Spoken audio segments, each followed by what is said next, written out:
మొదటి నుంచి కూడా ప్రభుత్వం ఏర్పాటు నుంచి కూడా నేను రుణమాఫీ విషయంలో కావచ్చు, రైతు బంధు విషయంలో కావచ్చు, అనేక రకమైన రైతు విషయాలు నేను రెగ్యులర్ గా మాట్లాడుతూ ఉన్నా.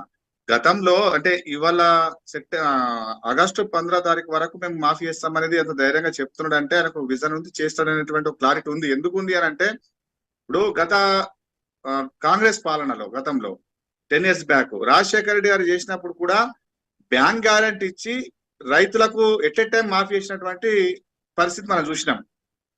రేపు కూడా ఆల్రెడీ డిప్యూటీ సీఎం గారు, అగ్రికల్చర్ మినిస్టర్ గారు బ్యాంకర్స్ ఎస్ఎల్బి సమావేశంలో పాల్గొన్నారు. ఈ రుణమాఫీకి సంబంధించినటువంటి అంశంలో చాలా క్లియర్ గా చర్చలు జరిగినాయి.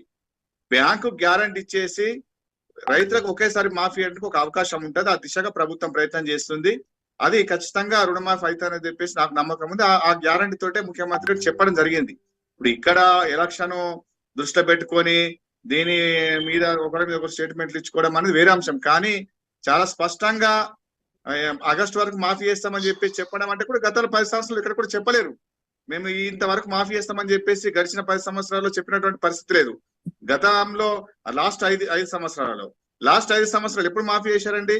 లాస్ట్ ఒక నెల ముందు మాఫీ చేసినటువంటి పరిస్థితి ఉంది. అంటే ఇంకా చివరకు ₹1,00,000 కూడా పూర్తిగా మాఫీ చేసినటువంటి పరిస్థితి గత పాలనలో లేదు. ఇంకా పెండింగ్ లోనే ఉన్నాయి. అయినా రేపు ఒకటేసారి మాఫీ చేస్తామనేటటువంటి ఏది ఎన్నికలు చెప్పడం జరిగిందో ఆ ప్రకారమే రేపు ఖచ్చితంగా ఆగస్టు 15 తారీఖు లోపు మాఫీ అవుతుంది. ఆ దిశగా బ్యాంకర్స్ తో మీటింగ్ జరిగినాయి.